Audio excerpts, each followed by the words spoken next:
விக்னேஸ்வராய நமக. நம்ம குலதேவதாமணியப்ப சுவாமியே நமக.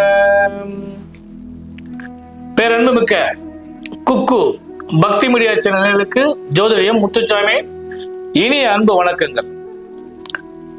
கௌரவம், அதிகாரம், எவரையும் கட்டுப்படுத்தும் வல்லமை படைத்த சூரிய பலம் கொண்ட சிம்மராசி அன்பர்களே, உங்களுக்கு இந்த நிகழும் மங்களகரமான ஸ்ரீ விசுவாவசு வருஷத்தின் தை மாதத்திற்கான பலாபலங்களை எடுத்துக் கூறுகின்றேன். முதல்ல இந்த தை மாசம் ரொம்ப விசேஷமான மாசம். பலவிதமான பிரச்சனைகளிலிருந்து விடுபட்டு யோகத்தை அணிவிக்கக்கூடிய ஒரு அற்புதமான மாதம் சொன்னா இந்த தை மாதம் தான். தட்சிணாயனம் நிறைவு பெற்று உத்தராயணத்தின் துவக்க மாதம்னு சொன்னா இந்த தை மாதம் தான். அதே போல தை பிறந்தால் வழி பிறக்குங்கிற காலங்கள் உங்களுக்கும் அது பொருந்தக்கூடிய அளவுக்கு வாய்ப்பு உண்டு. அப்பேற்பட்ட இந்த மாசத்துல வரக்கூடிய விசேஷங்கள்னு சொல்லி பார்க்குறப்ப முதல் தை மாசம் 1ஆம் தேதி மகர சங்கராந்தி வருகிறது, தைப்பொங்கல் வருகிறது. அடுத்து 2-3 தேதிகளில் மாட்டுப் பொங்கலும் காணும் பொங்கலும் வருகிறது. அடுத்து ரொம்ப விசேஷமானது இந்த மாசம் 4ஆம் தேதி தை அமாவாசை வருகிறது. தை மாதம் 12ஆம் தேதி வாஸ்து நாளாகவும் அன்றைய தினம் நம்முடைய இந்திய தேசத்தின் குடியரசு தினமும் வருகிறது. அடுத்து 18ஆம் தேதி தைப்பூசம் வருகிறது. அன்றைய தினம் பௌர்ணமி வருகிறது. இதுதான் இந்த மாசத்துக்கான விசேஷமான நாட்கள். சிம்மராசி என்பது யோக பலங்கள் உங்களுக்கு கிடைக்குமான்னு பார்த்தா இந்த மாசம் தயவு செய்து நிதானமான போக்கை கடைபிடித்தால் லாபத்தை அணிவிப்பீர்கள். ஏன்னு கேட்டீங்கன்னா உங்க ராசிநாதன் 6ஆம் இடத்தில் மறைகின்றார். அப்ப இந்த மறைகிறது ஒரு பிரச்சனை கொடுக்கும். அவரோடு சேர்ந்து மிகப்பெரிய பாக்கியாதிபதியாகிய யோகாதிபதியாகிய செவ்வாய் பகவானும் மறைகிறார். அப்ப ஒரு வகையில பாத்தீங்கன்னா இந்த சூரிய செவ்வாய் சேர்க்கை லாபத்தை கொடுக்கும், அது மாற்றமே கிடையாது. ஆனா அது கடின உழைப்புக்கு பின் கிடைக்கக்கூடிய மாதிரி அமையக்கூடிய வாய்ப்பு உண்டு.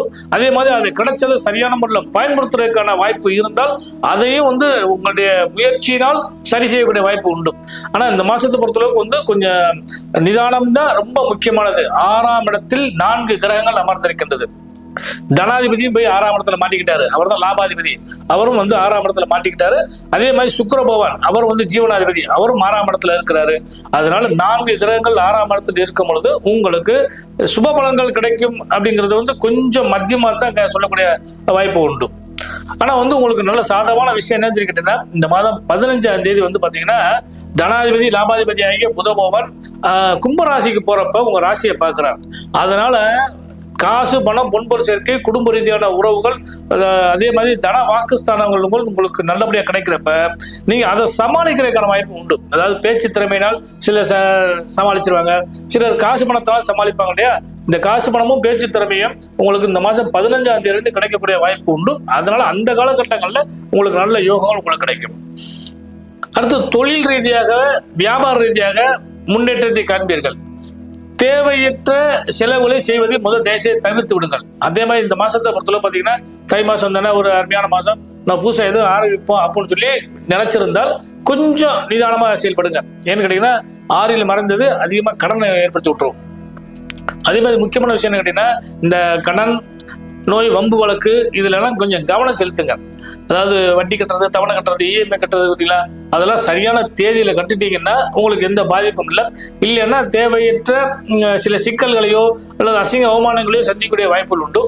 பெரும்பாலும் பாத்தீங்கன்னா இந்த லக்னத்தை உங்க ராசியில அமர்ந்த கேது போவான் இந்த கோர்ட்டு கேஸ் இல்லைங்க வியாக்கியானம், அது அரசுக்கு சாதகமில்லாத சூழ்நிலைகள், இதெல்லாம் இந்த காலகட்டங்கள்ல உங்களுக்கு கிடைக்கிற வாய்ப்பு உண்டு. அதனால கொஞ்சம் நிதானமான போக்கை கடைபிடிச்சிருந்தாங்க உங்களுக்கு சுப யோகங்கள் கிடைக்கும். குறிப்பா பொறுத்தவரை உத்தியோகஸ்தர்கள், ராஜ்ய உத்தியோகஸ்தர்கள், இது ராஜ்ய உத்தியோகஸ்தர்கள் ரொம்ப கவனமா இருங்க. ஏன்னா தலைமையில கல் வச்சா எப்படி உங்களுக்கு பாரம் தாங்க முடியாதோ அதே மாதிரி தேவையில்லாத பணிச்சுமை ஏற்பட போகுது, மனச்சுமை ஏற்பட போகுது. இதனால கொஞ்சம் நிதானமா கவனமா நடந்தீங்கனாலே இதையெல்லாம் தவிர்க்கிறதுக்கான வாய்ப்பு உங்களுக்கு நிச்சயமா கிடைக்கும். கொஞ்சம் தயவுசெய்து சரியான முறையில் பயன்படுத்திங்க. மற்றபடி சுபமுகூர்த்தத்தை பொறுத்தளவு பார்த்தீங்கன்னா நம்ம சொன்ன மாதிரி இந்த மாசத்துல 3 சுபமுகூர்த்த நாட்கள் வருகிறது. சிம்மராசிக்காரர்களுக்கு சுப யோகங்களும் நிறைய கிடைக்குது. சுப செய்திகளை பேசுவதற்கும் சுப யோகங்களை நடத்துவதற்கும் வாய்ப்பு உண்டு. அதிலும் கவனம் தேவை. எந்த ஒரு விஷயத்திலையும் வாக்குஸ்தானத்துல இந்த மாசம் 15ஆம் தேதி வரை கொஞ்சம் கவனமா இருக்கு. வெளிநாடு, வெளிமாநிலம், தூர்தேச பயணம் போறோம்னு நினைக்கிறவங்களுக்கு கூட கொஞ்சம் நிதானமான போக்கை கடைபிடிங்க, உங்களுக்கு நல்ல லாபங்கள் கிடைக்கும். அடுத்து இந்த சிம்மராசிக்காரர்களுக்கு பெரிய லாபம் என்னன்னு சொல்லிட்டீங்கன்னா பெண்களுக்கு தான். கணவன் மனைவி உறவு பலப்படும். உங்களால் கணவருக்கும் கணவனால் உங்களுக்கும் நன்மைகள் கிடைப்பதற்கான வாய்ப்பு உண்டு.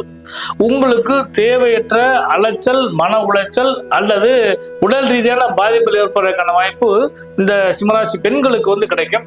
அதனால என்ன செய்யுங்கன்னா, எந்த விஷயத்தையும் வந்து ரொம்ப பெரிய அளவுல வந்து ஆழமா உள்ள டீப்பா உள்ள போய் நீங்க சிந்திச்சுக்க வேண்டாம்.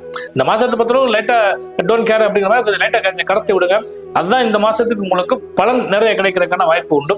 அதே மாதிரி நான் முதல் சொன்ன உடல் சம்பந்தப்பட்ட விஷயத்தை கொஞ்சம் கவனமா பார்த்துக்க. தேவையில்லாம வந்து மருத்துவ சார்ந்த செலவு கிடைக்கிறதுக்கான வாய்ப்பு உண்டு. சில நேரங்களில் வந்து ரத்த சம்பந்தப்பட்ட நிகழ்ச்சிகள் கூட ஏற்படுறதுக்கு வாய்ப்பு உண்டு. அதனால சிம்மராசி பெண்களுக்கு இந்த மாதம் சற்று நிதானமான போக்கை கடைபிடித்தால் நல்ல பலன்கள் நிச்சயமாக கிடைக்கும். இந்த மாதத்துல வழிபட வேண்டிய தெய்வம் சொல்லி பார்க்குறப்ப முதல் வந்து தை பௌர்ணமியில குலதெய்வத்தை வழிபாடு பண்ணுங்க. தை அமாவாசையில முன்னோரோட வழிபாடு பண்ணுங்க. எல்லாம் உள்ள இறைவனுடைய ஆசீர்வாதத்தால இந்த மாதம் உங்களுக்கு நல்ல மாதமாக அமைய இனிய நல்வாழ்த்துக்கள்.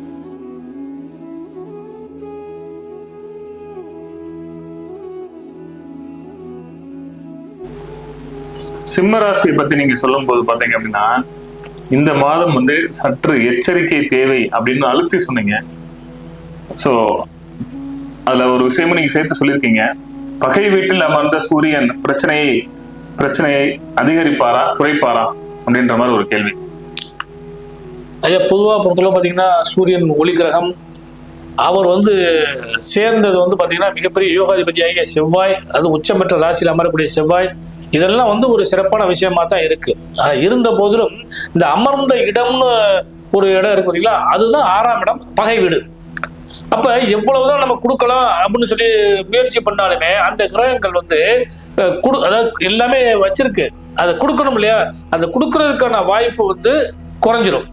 பகை வீட்டில் உட்கார்றப்ப அதை கொடுக்க விடாம தடுக்கக்கூடிய வாய்ப்புகளோ அல்லது கிடைக்கிறது கிடைக்காம போறதுக்கான வாய்ப்புகளோ கிடைக்கும். அதனாலதான் இந்த சிம்மராசிக்காரங்களை பொறுத்தளவுக்கு பகை வீட்டில் அமர்ந்த சூரியன் சற்று பாதிப்பை தருவார். கொஞ்சம் கவனமா இருந்துங்க.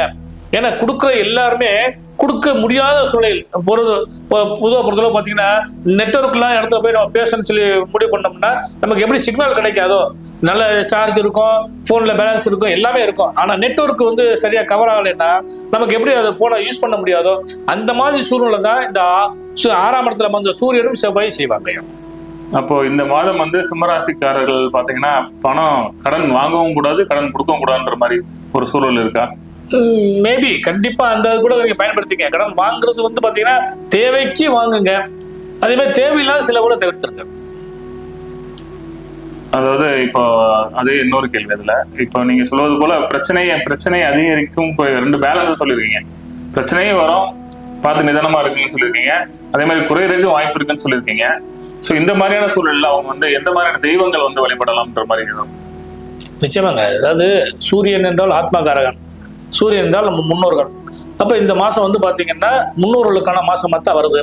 தை அமாவாசை திதியில அவரவர் இல்லத்து இறந்த முன்னோர்களுக்கு முறைப்படியான திதி தர்ப்பணம் ஒன்றும் இல்லையா, ஒரு வழிபாடு பண்ணுங்க.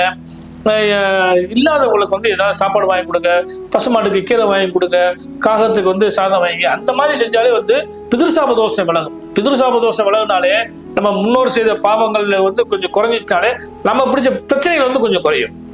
அதே போல பாத்தீங்கன்னா அனுக்கிரகம் கொடுக்கறதுக்கு செவ்வாய் என்றாலும் மிகப்பெரிய யோகாதிபதி. அது இந்த சிம்மராசிக்கு மிகப்பெரிய யோகாதிபதி செவ்வாய் என்றால் முருகன். அந்த முருகஸ்தலம் சொல்லக்கூடியது வந்து தைப்பூசம் வருது இல்லையா, அப்ப எல்லா முருகஸ்தலத்திலையும் போய் வழிபாடு பண்ணுங்க, அல்லது வந்து அம்மன் தெய்வத்தை வழிபாடு பண்ணுங்க, அவரவர் குலசாமியாவது வழிபாடு பண்ணுங்க. நல்ல பலன் நிச்சயம் கிடைக்கும். நன்றி.